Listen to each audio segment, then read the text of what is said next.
जय हिंद दोस्तों, आप सभी का स्वागत है मेरे चैनल एसवीएस जीके हब पर। तो आज के वीडियो में हम लोग कुछ टॉप 50 क्वेश्चन पढ़ेंगे जो आपके 2025 के आने वाले सभी प्रतियोगी परीक्षाओं के लिए मोस्ट इम्पोर्टेंट क्वेश्चन का कलेक्शन दिया गया है। इस वीडियो में आपके साइंस के क्वेश्चन दिए गए हैं और जीके के मोस्ट इम्पोर्टेंट क्वेश्चन दिए गए हैं जो परीक्षाओं में लगातार पूछे जा रहे हैं। तो चलिए शुरू करते हैं। पहला प्रश्न आज का पहला प्रश्न है, ग्रेगर मेंडल ने किस पौधे पर आनुवंशिकता का अध्ययन किया? ग्रेगर मेंडल एक साइंटिस्ट का नाम है और उन्होंने आनुवंशिकता के सिद्धांत को प्रतिपादित किया था। अब प्रश्न में पूछ रहा है किस पौधे पे। ऑप्शन में है व्हीट, पी, राइस या पोटैटो। तो इसका करेक्ट आंसर ऑप्शन बी हो जाएगा। मटर के पौधे पे उन्होंने ये अध्ययन किया था। अब मटर का कभी कभी साइंटिफिक नेम भी पूछ दिया जाता है कि इसका साइंटिफिक नेम क्या होता है, तो इसे भी याद रखिएगा। मटर को बॉटनिकल नेम या साइंटिफिक नेम इसे पाइसम सैटिवम बोला जाता है। मोस्ट इंपॉर्टेंट है ये भी, इस टॉपिक को आप लोग नोट डाउन कर लीजिएगा, पाइसम सैटिवम बोला जाता है। अगला प्रश्न है, माइटोकॉन्ड्रिया को किस नाम से जाना जाता है? कोशिका की ग्रीन हाउस, कोशिका की शक्ति गृह, कोशिका की नर्व सेंटर या कोशिका का मुख्य केंद्र। तो इसका करेक्ट आंसर हो जाएगा ऑप्शन बी, इसे power house of the cell या कोशिका की शक्ति गृह के नाम से भी जाना जाता है। ये भी क्वेश्चन एसएससी और रेलवे के एग्जाम में कई बार रिपीट हुए हैं। नेक्स्ट क्वेश्चन है, मानव शरीर का सबसे कठोर भाग कौन सा है? हड्डी, टूथ एनेमल, नेल या स्कल। तो इसका करेक्ट आंसर हो जाएगा ऑप्शन बी, टूथ एनेमल, यानी कि दांत में जो एनेमल पाए जाते हैं वो मानव शरीर का सबसे हार्डेस्ट पार्ट होता है। करेक्ट आंसर ऑप्शन बी हो जाएगा। नेक्स्ट क्वेश्चन दिया गया है, मनुष्य की सामान्य दृष्टि होती है 6/3, 6/6, 6/9 या 6/12। इसका करेक्ट आंसर ऑप्शन बी हो जाएगा। 6/6 जो है वो सामान्य दृष्टि होती है और नॉर्मल जो है वो 0.25 सेंटीमीटर तक के सामान्य आंख जो है वो देख सकता है। न्यूनतम दूरी इतनी होती है। अगर आपका आईज का मेजरमेंट 6/6 है तो आपकी आंख में कोई भी दिक्कत नहीं है। नेक्स्ट क्वेश्चन दिया गया है, किस विटामिन की कमी से स्कर्वी रोग होता है? Vitamin A, vitamin B, vitamin C या विटामिन डी। इसका करेक्ट आंसर हो जाएगा ऑप्शन सी, विटामिन सी की कमी से स्कर्वी रोग होता है। नेक्स्ट क्वेश्चन है, थायराइड ग्रंथि कौन सा हार्मोन बनाती है? एड्रिनलिन, थायरोक्सिन, इंसुलिन या एस्ट्रोजन। तो थायराइड ग्रंथि जो है वो आपका थायरोक्सिन हार्मोन को बनाती है। इसका करेक्ट आंसर हो जाएगा ऑप्शन बी। और इसी के कारण से बीमारी होती है जिसे क्या बोला जाता है? ग्वाइटर बोला जाता है या हिंदी में हमें इसे घेंघा रोग के नाम से भी जानते हैं। इसमें क्या होता है, तो हमारे गले में स्वेलिंग हो जाता है। स्वेलिंग यानी कि हमारा गला जो है वो फूला फूला सा नजर होता है आता है। तो ये किसके कारण होता है? तो थायरोक्सिन के सिक्रेशन के कारण होता है। जब थायराइड जो है वो बढ़ जाते हैं तो हमारे गले में ये बीमारी हो जाती है। नेक्स्ट क्वेश्चन है, रक्त को हृदय में वापस लाने वाली रक्त वाहिकाओं को क्या कहते हैं? मोस्ट इंपॉर्टेंट क्वेश्चन है ये। आर्टरीज, वेन, कैपिलरीज या आर्टियोल्स। इसका करेक्ट आंसर हो जाएगा, इसे वेन्स बोला जाता है। ऑप्शन बी करेक्ट हो जाएगा। नेक्स्ट है, किस नेशनल पार्क को पक्षियों का स्वर्ग कहा जाता है? Dachigam national park, Nagarhole, Jim Corbett national park या केवलादेव नेशनल पार्क। इसका करेक्ट आंसर हो जाएगा केवलादेव नेशनल पार्क जो है उसे पक्षियों का स्वर्ग के नाम से जाना जाता है। अगला प्रश्न है, 1857 का सिपाही विद्रोह किस शहर से शुरू हुआ था? नीमच से, लखनऊ से, मेरठ से या बैरकपुर से। करेक्ट आंसर इसका हो जाएगा ऑप्शन सी, ये मेरठ से इसकी शुरुआत की गई थी। नेक्स्ट है, मानव शरीर में क्रोमोसोम गुणसूत्रों की संख्या कितनी होती है?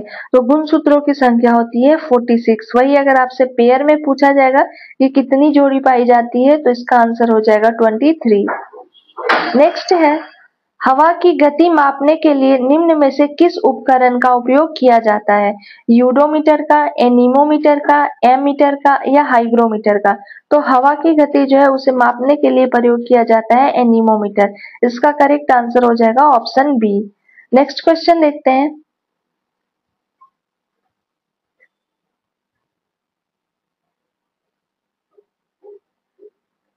भारत के संविधान का निर्माता किसे माना जाता है?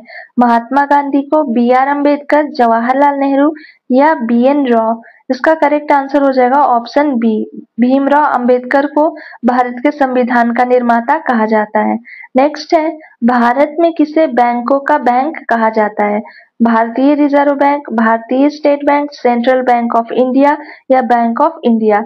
इसका करेक्ट आंसर ऑप्शन ए हो जाएगा, भारतीय रिजर्व बैंक, जिसे आरबीआई के नाम से भी जाना जाता है। आरबीआई को बैंकों का बैंक कहा जाता है। अगला प्रश्न है, मानव मस्तिष्क में कितने मुख्य भाग होते हैं? 2, 3, 4 या 5? इसका करेक्ट आंसर हो जाएगा ऑप्शन बी, 3 पार्ट होते हैं, जिसमें पहला जो पार्ट होता है उसे बोला जाता है अग्र मस्तिष्क, जिसे हम लोग बोलते हैं, या फिर इसे फोर ब्रेन के नाम से भी जाना जाता है। सेकंड जो है उसे बोला जाता है मध्य मस्तिष्क, या इसे फिर मिड ब्रेन के नाम से जाना जाता है। और थर्ड जो होता है उसे बोला जाता है हिंड ब्रेन, पश्च मस्तिष्क। ये 3 ब्रेन के मुख्य भाग होते हैं। अगला प्रश्न है, तंत्रिका कोशिका का मूलभूत घटक क्या है? न्यूरॉन है, डेंड्राइट है, सिनेप्स है या ग्लिया सेल है? तो इसका करेक्ट आंसर हो जाएगा ऑप्शन ए, न्यूरॉन जो है वो मूलभूत इकाई है। यही जितने भी इंफॉर्मेशन होते हैं उससे कैरी करने का काम न्यूरॉन का होता है। ब्रेन तक की कोई भी इंफॉर्मेशन जो है, तो हमारे बॉडी में बहुत सारे न्यूरॉन्स होते हैं, इसी न्यूरॉन्स के कारण सारे मैसेज को पहुंचाया जाता है। अगला प्रश्न है, एड्स किस वायरस के कारण होता है? HIV, HBV, HCV या HPV? इसका करेक्ट आंसर हो जाएगा ऑप्शन ए, HIV के कारण होते हैं। और ये एक वायरस जनित रोग है। इसका फुल फॉर्म हो जाता है A for acquired, I for immune, D for deficiency और S फॉर हो जाता है सिंड्रोम। नेक्स्ट क्वेश्चन है, कौन सा हार्मोन तनाव या स्ट्रेस से संबंधित होता है? एड्रेनलिन, इंसुलिन, थायरॉक्सिन या टेस्टोस्टेरोन? इसका करेक्ट आंसर हो जाएगा ऑप्शन ए, एड्रेनलिन जो है वो तनाव या स्ट्रेस से संबंधित है। इस कारण से इसका और बहुत सारे उपनाम है, जिसमें से एक उपनाम है इमरजेंसी हार्मोन, जिसे इमरजेंसी हार्मोन भी बोला जाता है, या फिर इसे फाइट और फ्लाइट हार्मोन के नाम से भी जाने जाते हैं। याद रखिएगा, ये सारे उपनाम कई बार पूछे गए हैं कि फाइट और फ्लाइट हार्मोन से किससे जाना जाता है, या फिर इमरजेंसी हार्मोन किसे कहते हैं। तो ये जो एड्रेनलिन होते हैं, एड्रेनलिन जो है उसी को स्ट्रेस से संबंधित होता है, या इसे इमरजेंसी या फाइट और फ्लाइट हार्मोन के नाम से जाना जाता है। अगला प्रश्न है, जीव विज्ञान का जनक, फादर ऑफ बायोलॉजी कौन है? अरस्तु, डार्विन, मेंडल या लिनियस? तो फादर ऑफ बायोलॉजी अरस्तु को कहा जाता है। इसका करेक्ट आंसर ऑप्शन ए हो जाएगा। नेक्स्ट है, कोशिका का अध्ययन क्या कहलाता है? जूलॉजी, बॉटनी, साइटोलॉजी या जेनेटिक्स? तो कोशिका के अध्ययन को कोशिका विज्ञान या साइटोलॉजी के नाम से जाना जाता है। ऑप्शन सी करेक्ट हो जाएगा। नेक्स्ट है, भारत में सड़क सुरक्षा सप्ताह कब मनाया जाता है? मोस्ट इंपॉर्टेंट क्वेश्चन है ये। जनवरी में, मार्च में, जुलाई में या अक्टूबर में? इसका करेक्ट आंसर हो जाएगा ऑप्शन ए, जनवरी में मनाया जाता है। अगर डेट आपसे पूछा जाएगा तो वो 11 to 17 ऑफ जनवरी तक भारत में सड़क सुरक्षा सप्ताह के रूप में मनाया जाता है। नेक्स्ट क्वेश्चन है, मनुष्य के मस्तिष्क का भार लगभग कितना होता है? 1.2 केजी, 1.4 केजी, 1.8 केजी या 2 केजी? तो मनुष्य के मस्तिष्क का भार लगभग 1.4 केजी होता है। इसका करेक्ट आंसर ऑप्शन बी हो जाएगा, लगभग 1400 ग्राम। कभी कभी ग्राम में भी दे देता है, तो लगभग 1400 ग्राम या 1.4 केजी होता है। नेक्स्ट क्वेश्चन देखते हैं, भारत छोड़ो आंदोलन कब शुरू हुआ था? 1920 ईस्वी में, 1930 ईस्वी में, 1942 ईस्वी में या 1947 ईस्वी में? इसका करेक्ट आंसर हो जाएगा ऑप्शन सी, सन 1942 ईस्वी में भारत छोड़ो आंदोलन शुरू किया गया था। और इसका उद्देश्य क्या था? तो इसका उद्देश्य था, जो ब्रिटिश लोग आए हुए थे हमारे देश पे, जो कब्जा किए थे, उन्हें पूर्ण रूप से भारत से हटाना इस भारत छोड़ो आंदोलन का मुख्य उद्देश्य था, और इसे 1942 ईस्वी में शुरू किया गया था। अगला क्वेश्चन है, किस देश को लैंड ऑफ व्हाइट एलिफेंट्स कहा जाता है? थाईलैंड को, लाओस को, कंबोडिया को या वियतनाम को? इसका करेक्ट आंसर हो जाएगा ऑप्शन ए, थाईलैंड को लैंड ऑफ व्हाइट एलिफेंट्स के नाम से जाना जाता है। नेक्स्ट क्वेश्चन है, लोहे पर जंग लगने की प्रक्रिया क्या कहलाती है? द्रव्यमान, अवशोषण, ऑक्सीकरण या अवकरण? तो लोहे पर जंग लगने की प्रक्रिया जो है वो कहलाती है ऑक्सीकरण। इसका करेक्ट आंसर ऑप्शन सी हो जाएगा। नेक्स्ट है, निम्नलिखित में से कौन सा तारा सूर्य के सबसे नजदीक है? प्रॉक्सिमा सेंचुरी, सीरियस, डेनेब या बेल्टेग्यूस? इसका करेक्ट आंसर हो जाएगा ऑप्शन ए, प्रॉक्सिमा सेंचुरी जो है वो सूर्य के सबसे नजदीक है। नेक्स्ट क्वेश्चन है, विश्व जल दिवस कब मनाया जाता है? 5 मार्च को, 17 मार्च को, 20 मार्च को या 22 मार्च को? करेक्ट आंसर ऑप्शन डी हो जाएगा। हर एक साल 22 मार्च को विश्व जल दिवस के रूप में मनाया जाता है। इसमें मीठे जो जल होते हैं, मीठे जल पर ज्यादा फोकस किया जाता है। इसे ज्यादा से ज्यादा सेव करने के लिए लोगों को जागृत किया जाता है। अगला क्वेश्चन है, मनुष्य में कुल दांतों की संख्या कितनी है? 20 है, 23 है, 32 है या 49 है?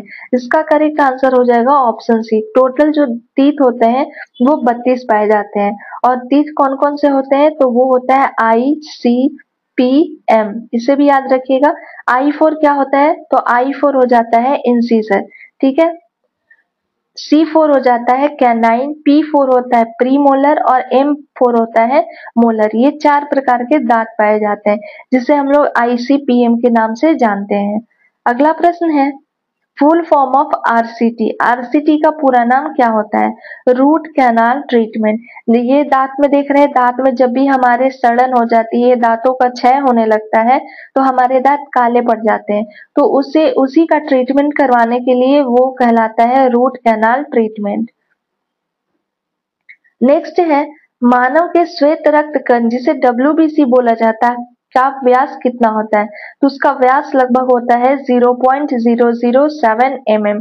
याद रखिएगा, मोस्ट इंपॉर्टेंट क्वेश्चन है ये भी। और इनका जीवन काल जो होता है, लाइफ स्पैन, वो कितना होता है? तो 2 to 4 डेज होते हैं WBC का लाइफ स्पैन। वही अगर RBC का पूछा जाएगा तो RBC का जीवन काल लगभग 120 दिन होता है। अपोहन जिसे डायलिसिस बोला जाता है का प्रयोग किस क्रिया को पूरा करने के लिए होता है? तो वृक्क जिसे किडनी बोला जाता है। जब भी हमारे किडनी जो है प्राकृतिक रूप से फंक्शन नहीं करते हैं तो उसे कृत्रिम तरीके से उसे फंक्शन कराया जाता है। तो उसी प्रोसेस को बोला जाता है डायलिसिस, जिसमें ब्लड को प्यूरिफाई किया जाता है कृत्रिम तरीके से।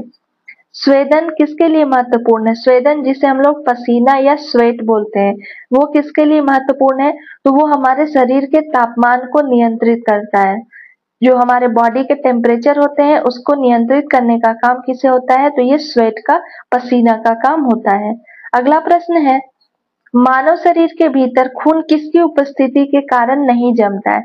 नहीं जमने का कारण क्या है? तो हिपेरिन है। हिपेरिन के प्रेजेंस के कारण नहीं जमता है। ये मोस्ट इंपॉर्टेंट क्वेश्चन है, इसे याद रखिएगा। रुधिर के प्लाज्मा में किसके द्वारा एंटीबॉडी निर्मित होती है?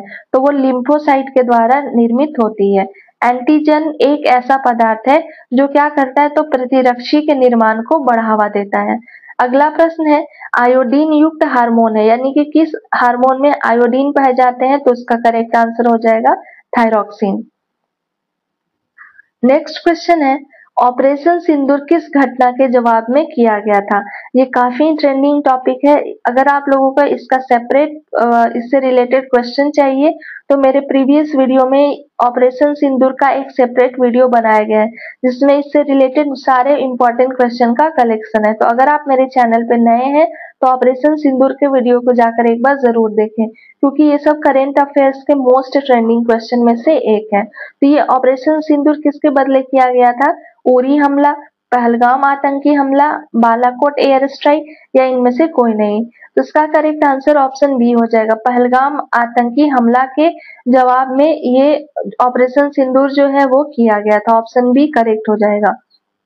नेक्स्ट है, विटामिन से रिलेटेड कुछ क्वेश्चन है जिसमें आपके हमेशा ये सारे विटामिन से पूछे जाते हैं। तो विटामिन ए की कमी से कौन सी बीमारी होती है? रतौंधी, जिसे नाइट ब्लाइंडनेस के नाम से जाना जाता है।